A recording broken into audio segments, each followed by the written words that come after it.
खबर में खुश आमदेद। मैं हूँ आपका होस्ट सईद काजी और मेरे साथ मौजूद हैं जनाब मियाँ शाहिद साहब, हमारे ब्यूरो चीफ हैं।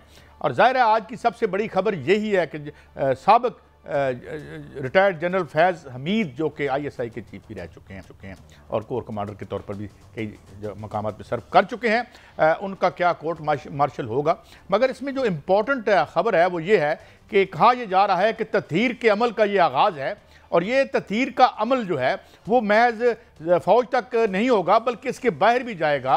और जो मुख्तलिफ ये इस पर हमें एक एक्सक्लूसिव खबर मियाँ शाहिद साहब देंगे और ये उन्हीं की खबर के कुछ हिस्से मैं आपको सुना रहा हूँ कि जनाब ये तत्हीर का अमल आगे बढ़ेगा, क्योंकि ये रियलाइजेशन है ऑन द पार्ट ऑफ जो हमारे संजीदा हल्के हैं कि अगर ये तत्हीर ना हुई तो हम जिस मकाम पे पहुंच गए हैं वो बड़ा मकाम फ़ग़ां है। इस पर हम ख़ास तौर पर बात करेंगे कि वो क्या क्या है, फिर इस पे भी बात करेंगे कि जनाब वो कौन कौन से चार्जेस हैं जो फ्रेम किए जाएंगे और फिर किस तरह से हमें मियाँ शाहिद साहब बताएंगे कि ये अमल जो है फ़ौज के इदारों से निकल के बाहर भी जाएगा, क्योंकि बड़ा तेरे दिल में तो बहुत काम रफू का निकला और इसकी ज़द में कौन कौन आएगा। इसमें कहा यह जा रहा है कि इसमें कोई डिस्क्रिमिनेशन नहीं होगी, अक्रॉस दी बोर्ड होगा। इस पर बात करेंगे। वक्त मिला तो PTI की नशिस्तों के हवाले से बात करेंगे। आज जो एक फैसला आया सुप्रीम कोर्ट का जिसके तहत मुस्लिम लीग नून को कुछ मजीद सीटें मिल गई, उसके हुस्न को पे बात करेंगे फैसले के। और क्या टेक्नोक्रेट हुकूमत जो है उस सितंबर में आने की बातें जो हो रही हैं ये बातें हैं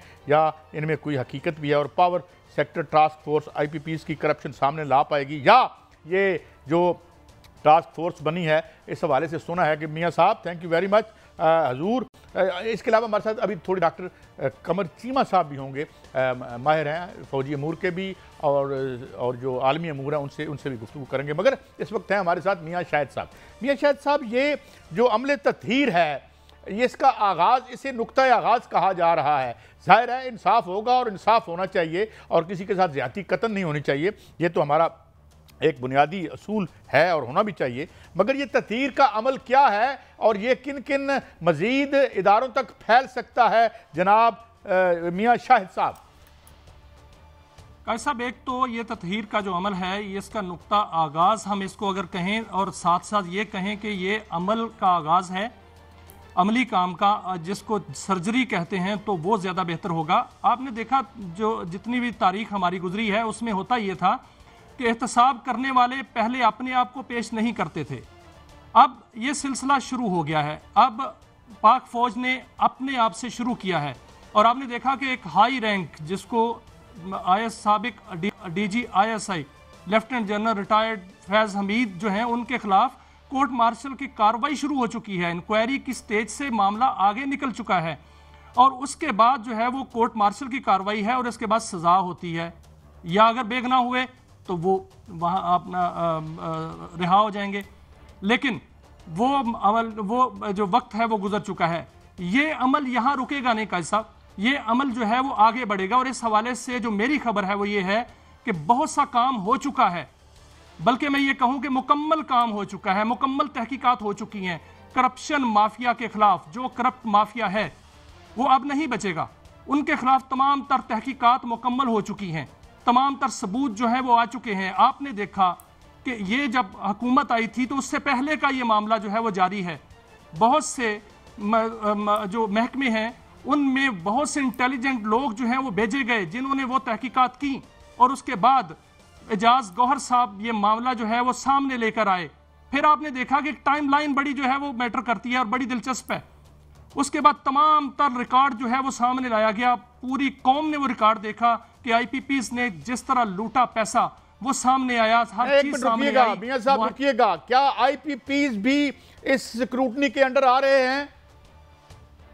कैसा मैं वही बात करने लगा हूं कि IPPs से मुतल्लिक तमाम तर रिकॉर्ड जो है वो अवाम ने देख लिया है, कौम ने देख लिया है।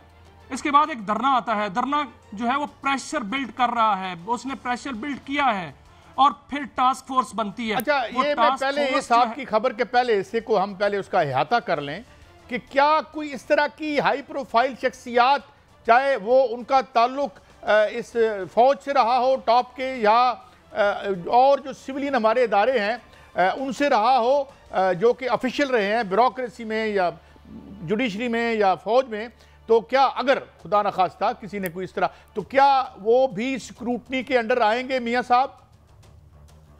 देखिए सर, स्क्रूटनी तो हो चुकी है और वो उस अमल में आएंगे जो अमल होने जा रहा है, और वो है शिकंजा, एहतसाब का शिकंजा, वो उसमें आएंगे। अब स्क्रूटनी का दौर गुजर चुका। स्क्रूटनी होती थी, बंद हो जाती थी, स्कैंडल आते थे, बंद हो जाते थे, पेट्रोल बहरान आया, गंदम बहरान आया, वो बंद हो गए, खत्म हो गए, चीनी बहरान आया, खत्म हो गए। लेकिन अब खत्म नहीं होगा।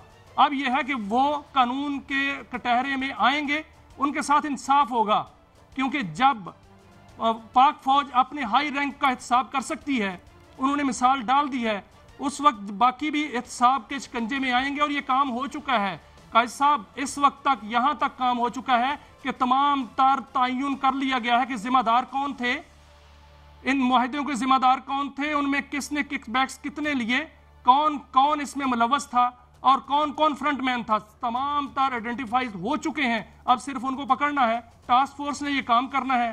टास्क फोर्स जो है वो 1 महीने में फैक्ट फाइंडिंग करेगी, जो कि पहले हो चुकी तकरीबन, और उसके बाद इस पर अमल दरामद करेगी और अमल दरामद की निगरानी भी करेगी। जितने भी हमारे कानून नाफिज करने वाले इदारे हैं, जितने एहतसाब के इदारे हैं, वो सारे के सारे तैयार बैठे हैं। अब सिर्फ एक ऑर्डर होना है। देखें, हर जगह से मंजूरी हो चुकी है, वजीर आजम इसकी मंजूरी दे चुके हैं, तमाम हाई रैंक जितने भी आला ओहदेदार हैं वो इसकी मंजूरी दे चुके हैं। साहब, मैं एक और बात आपसे करना चाहता हूं ताकि बात आगे बढ़ती रहे और थोड़े थोड़े तमाम गोशे जो हैं आयाम भी होते रहें। बात यह है कि अभी ये कहा जा रहा है कि, और ये हम नहीं कहते, ये लोग कह रहे हैं, या यहाँ एप्टमा के चेयरमैन कह रहे हैं, बाकी लोग कह रहे हैं, गौर एजाज साहब कह रहे हैं कि जनाब ये तो हुकूमतों में या बैठे हुए हैं, जो लोग बुनियादी तौर पर इन मुआहिदों में रहे, जिन्होंने ये मुआहिदे किए, तो क्या मुआहिदों में इतने बड़े बड़े मुनाफों पर जो है वो लेने वाले और उनको ये माल देने वाले वो भी पकड़े जाएंगे, भले वो हुकूमत में हों या बाहर हों?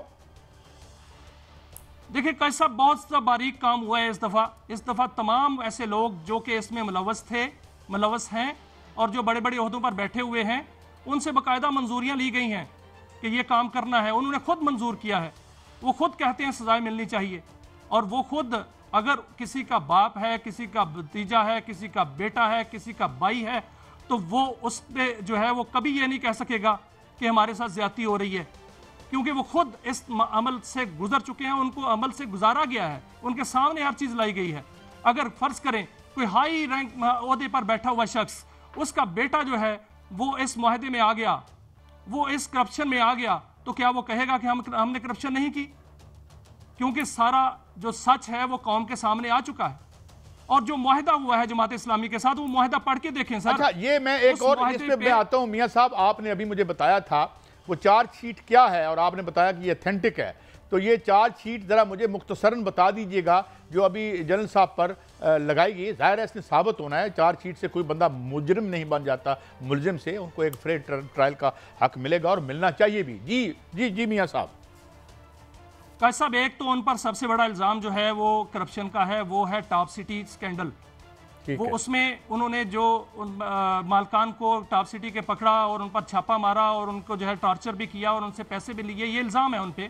ठीक है, और ये सब इल्ज़ाम इंक्वायरी जो है, ये इल्ज़ाम है, जो उन पर इल्ज़ामात हैं, ये इल्ज़ामात हैं अभी, क्योंकि अभी जब कोर्ट मार्शल की कार्रवाई होगी तो उसमें ये इल्ज़ामात जो हैं वो साबित होंगे। अगर साबित नहीं होते, उनका जो डिफेंस काउंसलर है वो उनको जो है डिफेंस करने में कामयाब हो जाता है, और दूसरी जानब जो है वो कामयाब इसके एविडेंस नहीं दिए जाते तो वो रिहा हो जाएंगे। अगर एविडेंस हुए तो फिर उनके खिलाफ कार्रवाई हो जाएगी। अभी तक के जो इल्ज़ाम है वो टॉप सिटी स्कैंडल है, 9 मई की प्लानिंग है, KPK में अदम इस्तेहकाम पैदा करना है जब वो कोर कमांडर पेशावर थे, और जब वो मुख्तलिफ जो शख्सियात हैं जिसमें सियासी शख्सियात हैं और दीगर जो नामवर शख्सियात हैं, उनके हवाले से ख़तरनाक मनसूबे जो है वो बनाए गए, ये उन पर इल्ज़ाम है।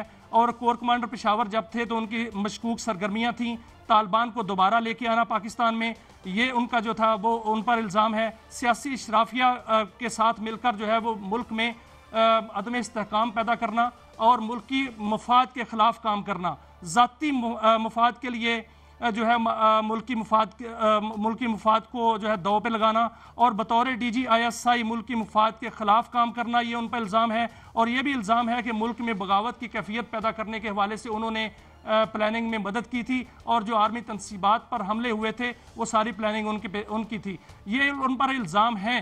लेकिन इस पर उनको मुकम्मल दिफा का मौका दिया जाएगा। और जब ये केस चलेगा तो अगर एविडेंस उनके खिलाफ निकले और वो इसको कबूल कर गए, और या उनके ऐसे एविडेंस इतने जो बिला तरदीद जो जिसको कहते हैं नाकाबिल तरदीद, वो इल्ज़ामात उनके साबित हो गए तो फिर उनके खिलाफ कार्रवाई होगी, वरना वो मासूम तस्वर किए जाएंगे। इस वक्त तक जब तक इल्ज़ाम होता है उस वक्त तक जो मुल्ज़म है वो मुल्ज़म होता है और मासूम होता है, लेकिन अगर उन पर इल्ज़ामात साबित हो जाते हैं तो फिर वो मुजरिम बन जाएंगे। कैसा? अच्छा, ये बताएं कि पहले हम ये सुनते रहे हैं मुख्तलिफ पॉलिटिशियन से, उन्होंने हदफ़े तनकीद और बल्कि अपने हदफ पे रखा जनरल बाजवा साहब को भी, और उनके हवाले से बरमला रूलिंग गवर्नमेंट और बल्कि रूलिंग फैमिली कह लें, उनके लोगों ने बार बार कहा कि जी he should be taken to task, यानी law should move against, take its own course against general साहब। उसका कोई सिलसिला है? क्योंकि बहरहाल ये उनके सबऑर्डिनेट रहे हैं और he might have been taking orders from him. जनाब मियां साहब, देखिए सर, लगता नहीं है कि ऐसा हो, ये गलत खबरें हैं। और क्योंकि जो इल्ज़ामात हैं वो रिटायर्ड जनरल फैज़ हमीद पर हैं और उन्हीं के खिलाफ जो है वो कार्रवाई हुई है और उन्हीं के खिलाफ जो है वो कोर्ट मार्शल की कार्रवाई हो रही है। और ये जो सोशल मीडिया पर खबरें हैं, जो भी फैला रहा है वो गलत है। इस वक्त तक ऐसी कोई बात नहीं है और इसमें कोई सदाकत नहीं है। और ये जो तस्दीक की है ज़राए ने कि इस पर कोई तस्दीक जो है वो अभी इसकी नहीं हुई, ना ही इसमें कोई हकीकत है। और जो हकीकत है वो आज सामने आ गई है और ISPR वो सामने लेके आया है और ISPR ने बाकायदा तौर पर प्रेस रिलीज जारी की है। इससे पहले जितनी भी बातें होती थी कि उनको हाउस अरेस्ट किया गया है, वो फ़ौज की तहवील में है, नहीं था, वो सारी गलत बातें थी। आज वो फ़ौज की तहवील में आए हैं और आज ही जो है वो मीडिया को जो है वो प्रेस रिलीज जारी की गई है और कौम को बताया गया है कि उनके खिलाफ इंक्वायरी क्या थी, चार्जशीट क्या थी और उनको जो है वो अब कोर्ट मार्शल की कार्रवाई उनके खिलाफ होगी।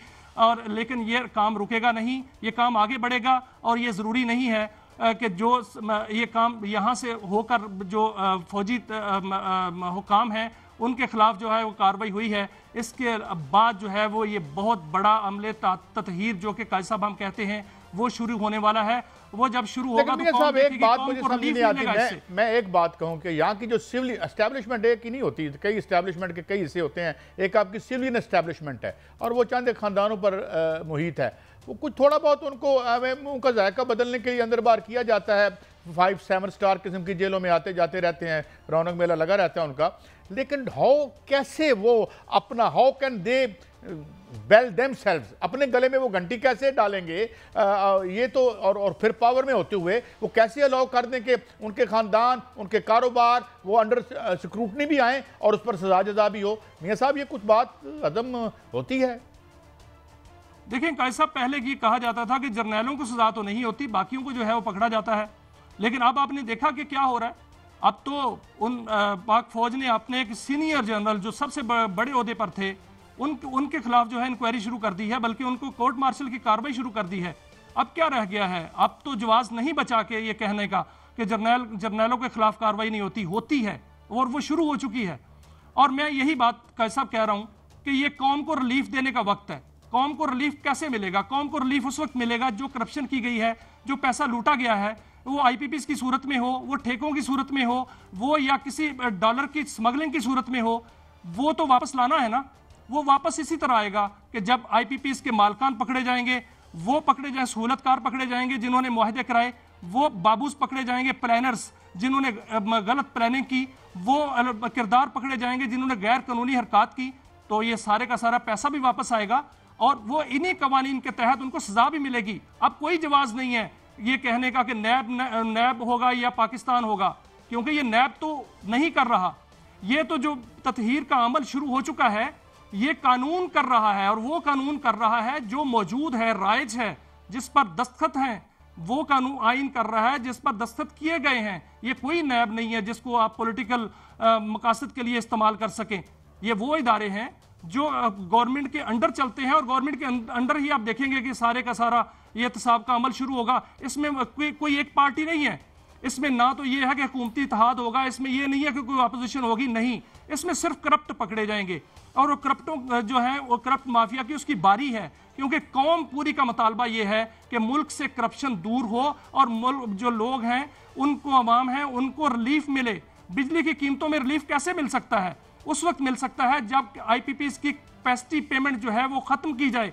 मैं आपको हकाइक से आगाह करता हूं काजी साहब, 3100 अरब रुपए की बिजली जो है वो 2023 में हमने खरीदी, जिसमें 1929 अरब रुपए की कैपेसिटी पेमेंट थी, जो कि वो पेमेंट थी जो मेरी और आपकी नहीं है, वो पेमेंट थी जिसके बिजली नहीं खरीदी गई। और मैं 2024 के हकाइक आपके सामने लाता हूं, होश रबा हकाइक हैं। इस वक्त हमारी बिजली की पैदावार सलाहियत 43,000 मेगावाट है। हमने 23,400 मेगावाट बिजली जो है वो इस्तेमाल की है, बाकी की हमने 2,000 अरब रुपए की सब्सिडी दी है।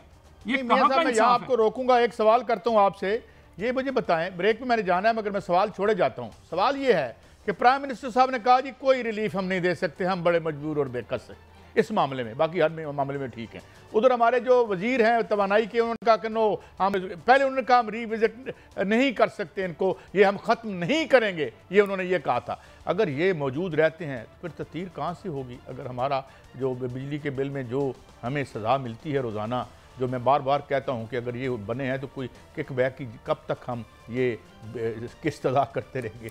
आज फिर एक सब्ज़ी फरोश ने खुदकुशी की खबर लगी हुई थी दुनिया टीवी में, दुनिया अखबार में, कि उसका 20,000 रुपये बिल आया और उसने खुदकुशी कर ली। तो ये मामला है। ब्रेक के बाद आते हैं, बहुत सी और भी खबरें हैं, कुछ और मेहमानों से भी बात करने की कोशिश करेंगे। एक ब्रेक, हमारे साथ रहिए।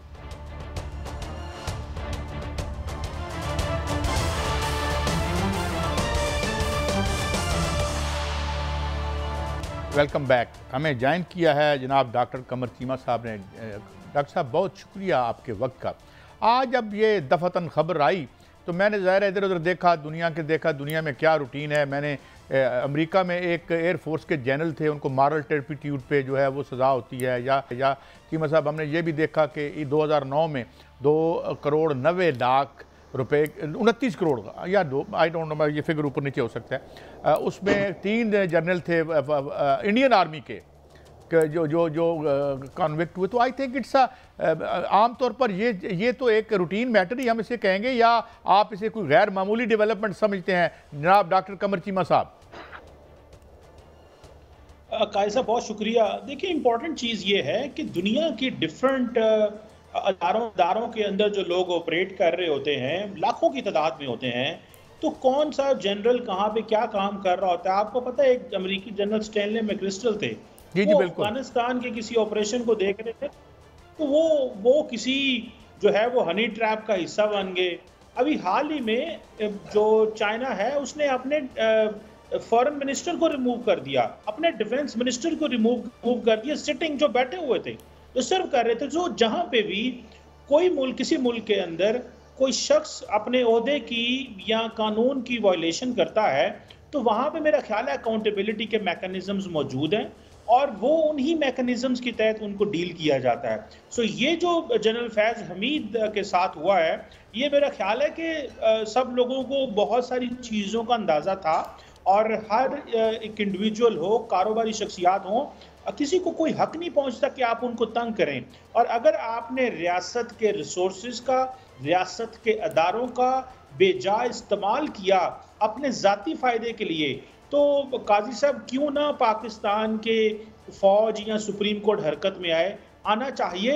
मैं समझता हूँ रियासती अदारों का जो सुप्रीम जॉब है वो है ही आम आदमी को प्रोटेक्ट करना, वो है ही पाकिस्तानियों को प्रोटेक्ट करना। और अगर हम में से कोई शख्स उठ के खुद ही रियासत के लोगों को लूटना शुरू कर दे और जो है वो ऐसी चीज़ों में इन्वॉल्व हो जाए जिससे उसको हल्फ जो है टूटे, तो क्यों नहीं सज़ा मिलनी चाहिए। मेरा ख्याल है जो देखिए, फौज जो जानी जाती है वो जानी जाती है मेरिट की वजह से, कि मेरिट है तो आप ऊपर आ सकते हैं। जनरल का बेटा जनरल नहीं बन सकता। फौज जानी जाती है ट्रांसपेरेंसी की वजह से। कोई ऑफिसर नीचे से जब उठता है तो अगर उसने ऊपर जाना है तो वो पहले lieutenant, captain, colonel, major, brigadier, तो इसी तरह अगर उसने अकाउंटेबिलिटी भी एक चीज है। जी मियां शाहिद साहब। चीमा साहब, अच्छी बात है, फौज ने एहतसाब का अमल शुरू किया है, लेकिन देखने में ये आया है कि माजी में जितने भी एहतसाब के अमल शुरू हुए वो मंतकी इंजाम तक नहीं पहुंचते। अल्लाह करे ये मंतकी इंजाम तक पहुंचे।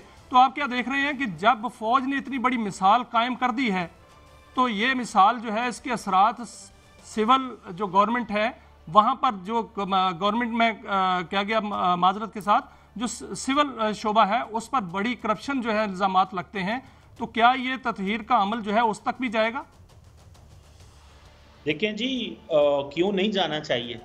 क्वेश्चन ये नहीं है कि फैज़ हमीद अगर हुआ है तो अब बाकी इदारों में जाना चाहिए। बाकी इदारों को भी अपने अकाउंटेबिलिटी के मैकेनिज्म्स को वैसे ही रखना चाहिए जैसे फौज का है।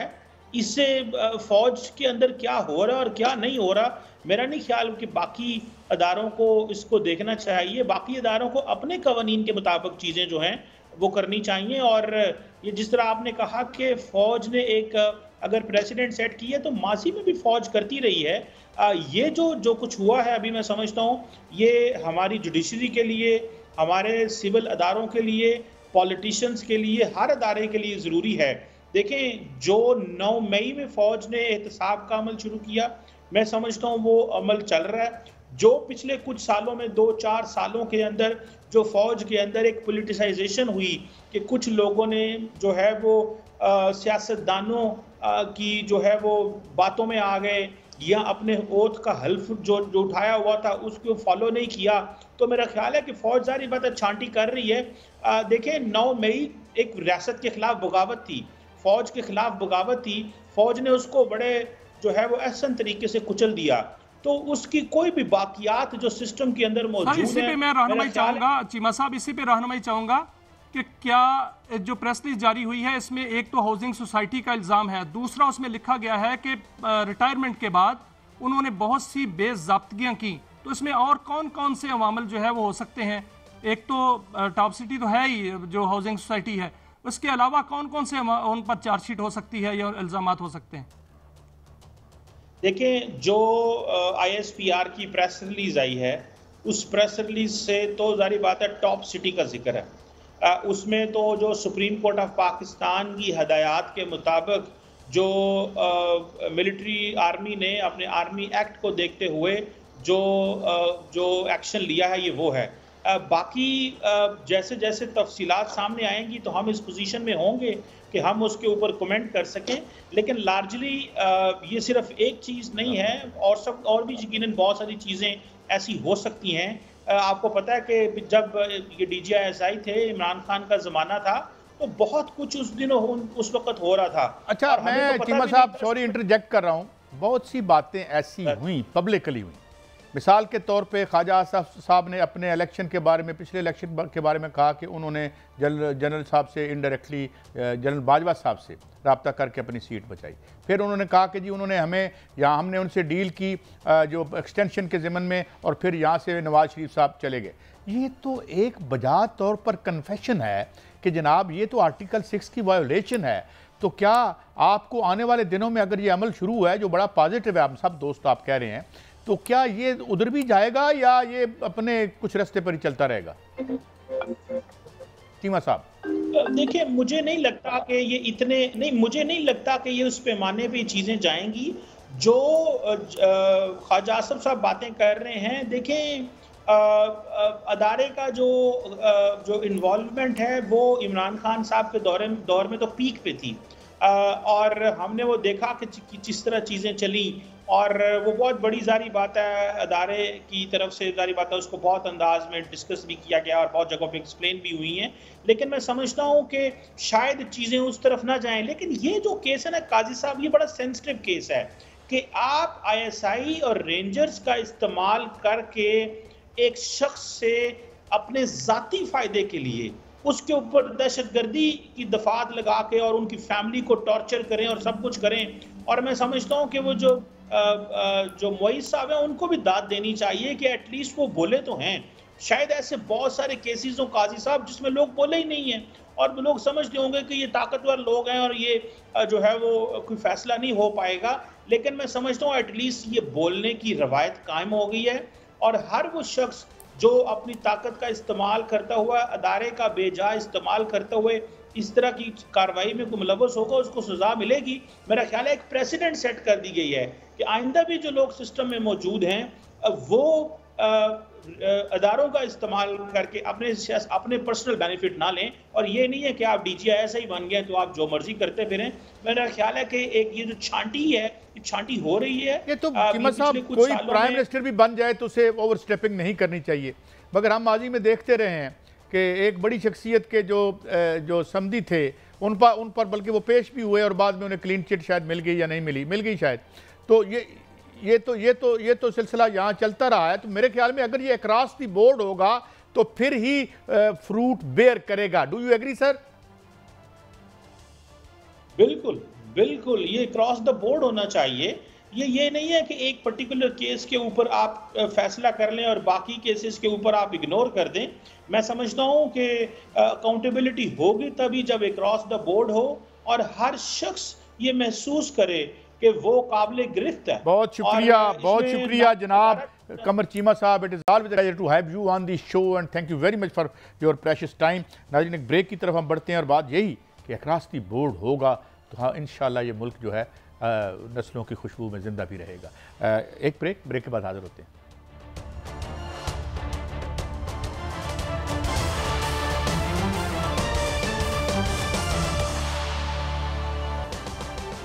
खुश आमदीद नाज़रीन। हमें एक इंतहाई अहम शख्सियत जो कि ना सिर्फ कानून पर गहरी निगाह रखते हैं मगर सियासत के रमूज़ के भी इंतहाई माहिर हैं, जनाब एतजाज़ अहसन साहब हमारे साथ मौजूद हैं। एतजाज़ साहब, पहले तो मैं, चूँकि आप एक वेटरन पॉलिटिशियन भी हैं और आपकी जो पॉलिटिकल जो एक इकॉनमी भी है और हिस्ट्री भी है उस पर गहरी निगाह है, इंतहाई इंपॉर्टेंट डेवलपमेंट साबिक़ ISI के सरबराह जो है ये गिरफ्तार हो गए हैं, उन पर बेशुमार इल्ज़ामात हैं। और अभी मैं आमद मीर भाई को सुन रहा था, उनका बीपर सुन रहा था ब्रेक में, वो तो जो संगीन इल्ज़ामात लगा रहे हैं उसमें तो कत्ल की इंटेंशंस की वो बातें कर रहे हैं। ये मेरी खबर नहीं है, ये उनकी है जो जियो पे चली। तो ये इसको आप कैसे देखते हैं? ये पॉलिटिकली ये प्योरली एक क्रिमिनल केस है या इसकी कोई पॉलिटिकल रेमिफिकेशंस भी हो सकती हैं? जनाब एतजाज़ अहसन साहब, ऐसे केस में कभी कोई प्योरली क्रिमिनल केस नहीं होता। और आवाज में जी एतजाज़ साहब, क्या आप मुझे सुन पा रहे हैं?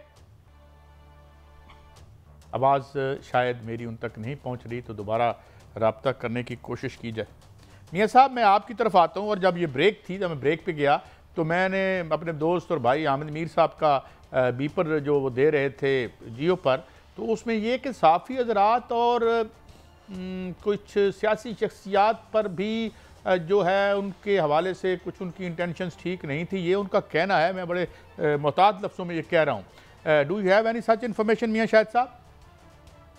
जी बिल्कुल कायद साहब, जो मैंने चार्जशीट बयान की थी उसमें भी ये चीज़ मौजूद है और मैंने भी बड़े मोहतात अल्फाज में ये बयान किया कि कुछ शख्सियात के हवाले से उनके इरादे अच्छे नहीं थे। ये बिल्कुल जो उन पर इल्ज़ाम है और इसके अलावा बहुत से इल्ज़ामात हैं जिसकी तहकीकात जो हैं वो हो रही हैं और वो कोर्ट मार्शल के दौरान जो है वो भी एविडेंस जो है वो डिफेंस कौंसल जो है वो लाएंगे सामने।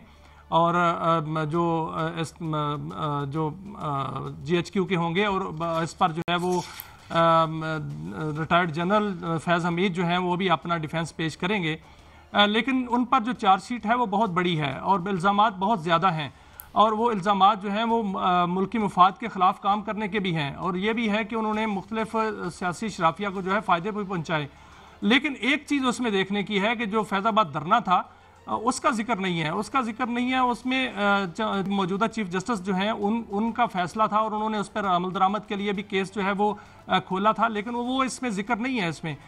लेकिन जो चार्जशीट बाकी मौजूद है वो बड़ी ख़तरनाक है और बड़ी खौफनाक भी है। अगर वो उसी तरह है और उन पर जो इल्ज़ामात साबित हो जाते हैं तो वो एक बड़ा खौफनाक एजेंडा था उनका।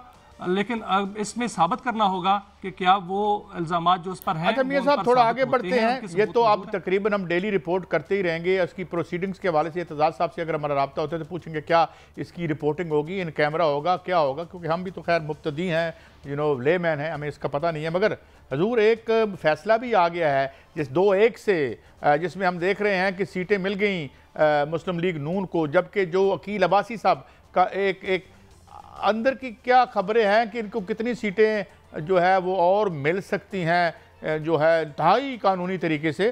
तो जनाब मियाँ साहब, ये क्या खबरें हैं, क्या ये इनको 2/3 मेजॉरिटी मिल जाएगी?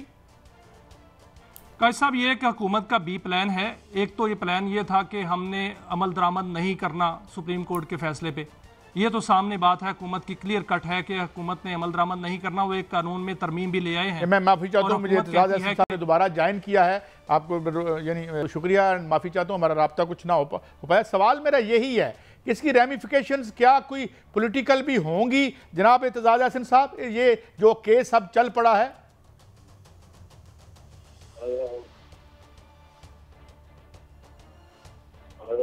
जी जी जी, मैं सुन पा रहे हैं आप मुझे एतजाज़ साहब? फिर मेरे ख्याल में हम कोई चलें, मेरे ख्याल में कुछ ऐसी या हमारी तरफ से या कुछ मामला है। जी मियाँ साहब, तो हम ये बात कर रहे थे, तो प्लान बी क्या लगता है आपको इस ज़मन में? और मैंने वो वैसे अकील अब्बासी साहब का डिसेंटिंग नोट भी देखा है, वो भी मुझे, मैं समझता हूँ कि बड़ा इम्पोर्टेंट है। जी मियाँ शाहिद साहब। काजी साहब, देखिए, ये प्लान बी पहले से था और उस पर जो है लाहौर हाई कोर्ट का फैसला आ गया और उसके बाद ये इसमें रुकावट पड़ गई। लेकिन अब आज का फैसला जो है वो प्लान बी को जो है वो आगे बढ़ाने के लिए हुकूमत के लिए मददगार साबित होगा। और हुकूमत ने ये फैसला जो प्लान बनाया हुआ है वो ये है कि 3 सीटें ये हैं जो आज मिल गई हैं और 5 और हल्के हैं जो कि हुकूमत जो है उनको उम्मीद है कि वो भी हमारे पलड़े में आ जाएंगे और ये 8 सीटें हो जाएंगी। इसको अगर देखा जाए तो इसमें अगर ये मिल जाती हैं हुकूमत को, तो हुकूमत के पास जो है वो 216 सीटें जो हैं वो हो जाएंगी। 216 नंबर हुकूमती जो इत्तेहाद का हो जाएगा और 224 चाहिए 2/3 के लिए। और फिर हुकूमत जो है वो पुरुमीद है, अभी तक पुरुमीद है कि उनको मौलाना फजलुर रहमान जो हैं वो शायद उनको मनाने में कामयाब हो जाएंगे। अगर वो उनको मनाने में कामयाब हो जाते हैं, जो कि बड़ी सरतोड़ कोशिशें हो रही हैं और ये कोशिशें मुस्लिम लीग नून के कायद मियाँ नवाज शरीफ की जानिब से हो रही हैं, और वो अगर कामयाब हो जाते हैं तो उसके बाद 2/3 हुकूमत को इसी तरह मिल जाएगी और फिर वो अपना एजेंडा जो है वो पूरा करेगी। जो नामुकम्मल एजेंडा हुकूमत कहती है कि हमारे पास है, वो इसको एजेंडा मुकम्मल करना है, कुछ तरामीम करनी है, कुछ आइन साजी करनी है और उसमें अगर जुडिशल पैकेज आ जाता है तो फिर वो एजेंडा जो है वो मुकम्मल हो जाएगा और दीगर जो तरामीम हैं वो भी हो जाएंगी। ये हुकूमत का प्लान बी है जो कि मुकम्मल होने की तरफ गामजन है और हुकूमत बड़ी पुरुमीद है कि उनको सीटें भी मिल जाएंगी और मौलाना फजलुर रहमान को भी मनाने में कामयाब हो जाएंगे। देखें, मौलाना फजलुर रहमान जो हैं वो मानते हैं, किसकी मानते हैं, क्योंकि मियाँ नवाज शरीफ जो है वो अपने निजी महफिलों में दावा कर रहे हैं कि मैं उनको मना लूँगा, और देखें अगर वो मान जाते हैं तो हुकूमत का ये एजेंडा मुकम्मल हो जाएगा। काजी साहब, अच्छा, ये एक और भी बात बताइए कि चीफ जस्टिस साहब का नोटिफिकेशन इससे तो पहले, जब काजी फाइज साहब का तो खैर 3 महीने पहले आ गया था, तो ये इसमें कोई डिले की क्या वजह आपको नज़र आती है? देखिए सर, रवायत तो हुकूमत डाल चुकी है। काजी साहब, जो चीफ जस्टिस काजी फाइज साहब हैं, 85 दिन पहले उनका नोटिफिकेशन हुआ था और उस वक्त इरफान कादर कहते थे कि इफ्तिखार मोहम्मद चौधरी साहब जो हैं उनका 5 माह पहले हो गया था और एतजाज़ अहसन साहब ने उस पर जो है मुखालफत की थी। उन्होंने कहा था ये रवायत अच्छी नहीं है, लेकिन जो साबिक चीफ जस्टिस उमर अता बंदियाल हैं उनका 14 दिन पहले हुआ था। तो अगर हुकूमत अपनी रवायत डाल चुकी है ये, तो फिर उनको अब भी जो है वो नोटिफिकेशन पहले कर देना चाहिए। लेकिन हुकूमती जो जोमा है, मैं एक और बात आपसे पूछना चाहता हूँ, एक और बात जो पीछे भी हमारी आपकी बारी बात होती रही है। आप कह रहे हैं ततीर का अमल भी शुरू होगा। ततीर का अमल जो है उसमें कोई भी यानी कोई एक्सेप्शन नहीं होगी, अक्रॉस दी बोर्ड होगा। अक्रॉस दी बोर्ड होया तो शायद मैं ही अंदर हो जावा, तो मगर यहाँ होता ऐसा नहीं है, क्योंकि ये अपने एजेंडे पूरे कर रहे हैं। ये एजेंडे जो तो धरे रह जाएंगे ना। अगर ततीर वाकई होनी शुरू हो गई तो भी पता, तो मैंने भी पता कि मैं कितना दयानतदार इंसान हाँ जनाब, या और मैंने कैसी अपनी ज़िंदगी गुजारी है हुकूमत में जनाब मियाँ साहब।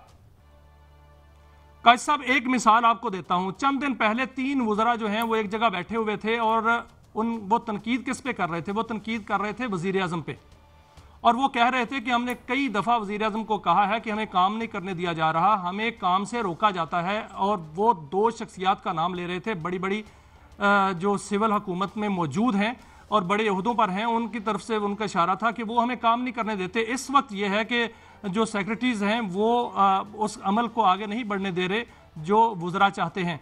वो उसमें रुकावट डालते हैं। वो कहते हैं कि जो भी काम होगा हम तो आइन के मुताबिक करेंगे, क्योंकि उसके बाद फंसना हम नहीं है।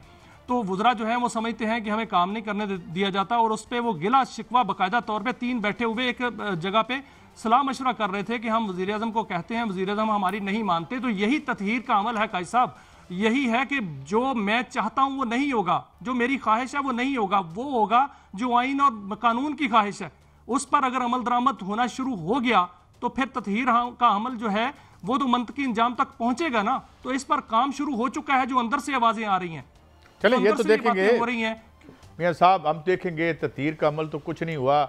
मुझे तो वही याद आता है, अदाकार नाना मरहूम पर एक जगह बैठे थे किसी नामुनासिब जगह पे, तो छापा पड़ गया, तो उन्होंने कहा यार जाओ उन्होंने फड़ो जो ना कुछ नहीं किया, तो वही फड़े जाते हैं अभी तक। तो मगर देखते हैं मुमकिन मुस्तकबिल में कोई अच्छा काम भी हो जाए। अच्छा मियां साहब ये फरमाएं कि ये तत्हीर का अमल तो होगा, मगर ये जो 40 मगरमच्छ हैं, मुझे माफ़ कीजिएगा कहने का, यानी मैं मुहावरतन कह रहा हूँ, ये इनको तो ये तो पूरी रियासत में भारी हैं भाई, इनको तो कोई हाथ अभी तक तो डालने वाला कोई माई का लाल हमें नज़र नहीं आया। और वो एक वीडियो भी घूमती फिरती है, मैं उस पर अभी कमेंट नहीं करता, किसी आलीशान अमेरिका में जो घर है बिलियंस ऑफ रुपीज़ का, वो भी किसी इस तरह की शख्सियत की तरफ रिफर किया जा रहा है, क्योंकि हमने उस पर अभी तहकीकात कर रहे हैं, किसी का नाम हम कतई नहीं लेंगे। मगर मियाँ साहब उनको अगर हाथ नहीं डाला जाता तो फिर मेरा ख्याल है हाथ जेबों में ही रहने दें। मियाँ साहब काजी साहब देखें, जो 15,000 अरब रुपए से जायद की रकम लूटी गई है वो कहाँ जाएगी? अगर वो लूटी हुई रकम वापस नहीं आती तो फिर मुल्क के अवाम के हालात जो है इससे भी बिगड़ जाएंगे। और अभी जो जितना अमल आपने देखा है, हुआ है, सामने आया है, और जो कुछ सामने स्कैंडल जो है वो सामने आ चुके हैं, एक एक बच्चे को पता चल गया है कि IPPs में क्या हुआ, तो क्या ये ऐसे छोड़ दिया जाएगा?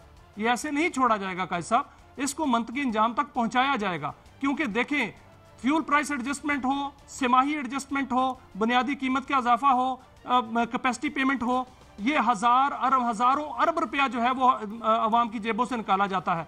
और इस वक्त हालात ये हो चुके हैं कि लोग या फीस दें या बिल दें, या रोटी खाएं या बिल दें। तो अभी तो जो हाथ है वो गिरेबानों को पड़ेगा। वो इसलिए कि अगर नहीं अभी पड़ेगा तो फिर बहुत खतरनाक होने वाला है, फिर मुल्क नहीं चलने वाला। कोई कर्जा नहीं आपको दे रहा, कोई मुल्क आपका जो है कर्जा रोल बैक इस शराइत पे नहीं कर रहा। वो पहले यही कह रहे हैं कि जो इतना बड़ा सरमाया लीकेज हुई है उसको पकड़े, उसको वापस लाएं, तो फिर हम इत्तेमाद करेंगे। इत्तेमाद की फजा बहाल करनी पड़ेगी काजी साहब, और वो इसी तरह बहाल होगी कि वो उन पर हाथ पड़ेगा, जो बिलियंस के घर हैं वो उनको बेच के पैसा वापस आएगा। मैं कहता हूँ यार हमें बिलियंस में कोई मियाँ साहब एतराज नहीं है। हम ये कहते हैं कि आपने क्या रूल्स ऑफ दी जो गेम है, जाहिर है हम सरमायादारी मुल्क में रहते हैं, कोई यहाँ कोई सोशलिस्ट स्टेट तो है नहीं, बिलियंस कमाते हैं लोग, और अगर वो ठीक कमा रहे हैं और रूल्स ऑफ द गेम को तहोबाला नहीं कर रहे तो कमा लें। मगर बात यह है कि जो रूल्स को बेंड करते हैं यहाँ पे, जो जिस तरह मैंने अर्ज किया कि जनाब इवन जो देखे ना फ़र्क क्या पड़ता है, मैं आपको एक खबर तो नहीं है, एक फैक्ट है वो मैं बताता हूँ। मैं अगले दिन देख रहा था कि कोरिया की GDP कितनी है, $1.674 ट्रिलियन, ठीक। और मुझे फिर एक बात याद आई कि उन्होंने अपने लोगों को दूसरे मुल्क में जाके जो उन्होंने करप्शन की, उनको उस पर उनको 5-5 साल सजाएं दी, डाइवो के चीफ को सजा दी, लिबिया में किकबैक देने के जुर्म में, पाकिस्तान को किकबैक देने के जुर्म में। मगर ये देखे ना वो आज कहाँ खड़े हैं, हम $350 बिलियन पे धक्के खा रहे हैं और टके टके के लिए कभी इधर जाते हैं, दुबई वालों पैसा दे दो। तो ये सब ये क्या है? चले क्लोजिंग है मियाँ साहब, माफ़ी चाहता हूँ आपकी, कल प्रोग्राम में इस बात का जवाब आपसे मजीद ले लूँगा, मगर इस दुआ के साथ कि अगर ये ततीर का अमल हो तो होना चाहिए, ये होगा तो ठीक, वरना अगर हमने चंद बड़े गिरेबानों पे हाथ न डाले तो गिरेबान किसी का भी नहीं बचेगा। अल्लाह करे ऐसा ना हो। इजाज़त, कल मिलेंगे। अल्लाह हाफिज़।